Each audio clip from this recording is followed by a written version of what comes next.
Tara, pag-usapan natin ang isang napakalalim na paksa, pag-ibig, kaligtasan, at yung totoong pagbabago. Himayin natin ang kwento ng isang pambihirang pagsagip. Okay, imaginein mo to. Nasa gitna ka ng dagat. Mag-isa. Walang direksyon, delikado. Paano kung ganyan pala talaga ang spiritual na kalagayan nating lahat? Medyo mabigat, di ba? Tingnan natin kung ano ang ibig sabihin nito. So, bago natin pag-usapan yung solusyon, kailangan muna nating unawain yung problema. At ayon sa ating source, may isang universal na kondisyon na nakakaapekto sa ating lahat. Ito ay tinatawag na kasalanan. At para malinaw, hindi lang ito tungkol sa mga simpleng pagkakamali. Ito yung estado na kahit anong ganda ng ating pagsisikap, parang laging may kulang.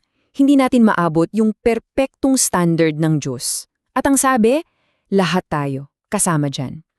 At seryoso ang consequence nito. Dito pumapasok yung bigat ng sitwasyon. Ibig sabihin, kailangan talaga natin ng tulong kasi sa totoo lang, hindi natin kayang iligtas ang ating mga sarili mula dito. Okay, so yun yung problema, medyo mabigat. Pero wag mag-alala dahil ngayon, pag-usapan naman natin yung solusyon. Ito ang pinakadakilang rescue plan na ang nag-iisang motivation ay pag-ibig. At yung buong rescue plan na to, nakasentro lahat dito sa napakasikat na verse na ito. Ang punto, yung dahilan kung bakit ito ginawa ay dahil sa sobrang lalim ng pag-ibig, hindi dahil ito ay isang obligasyon.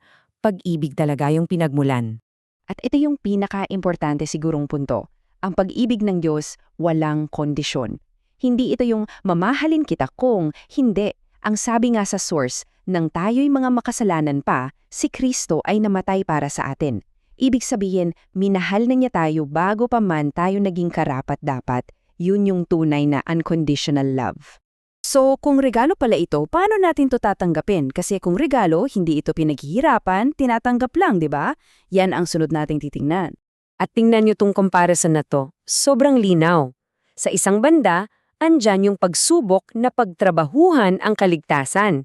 Na imposible nga daw kasi lahat tayo nagkasala. Sa kabilang banda naman, andyan yung simpleng pagtanggap sa isang libreng regalo. Sariling sikap versus pagsisikap ni Kristo para sa atin. Ang laki ng pagkakaiba.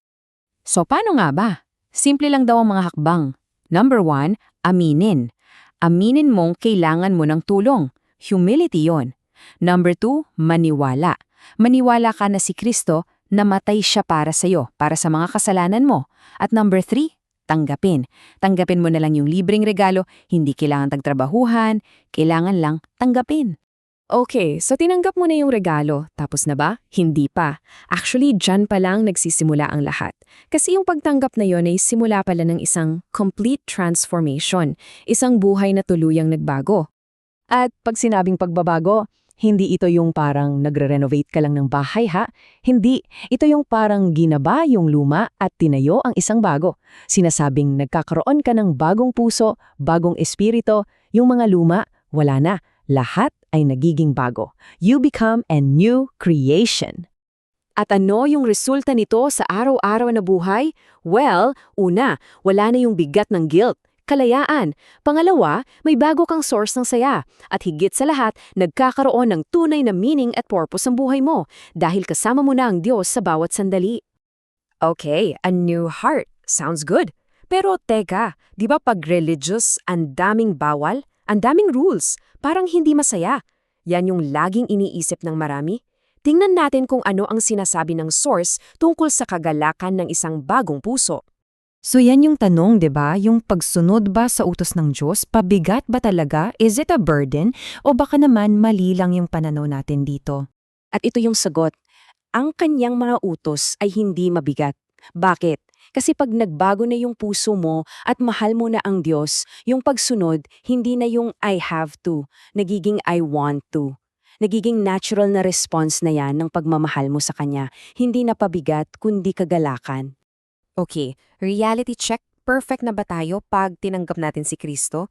Hindi, nagkakamali pa rin tayo, tao lang. So ang isang napakatalid na tanong ay, teka, paano pag nagkasala ako ulit? Bawi na ba lahat?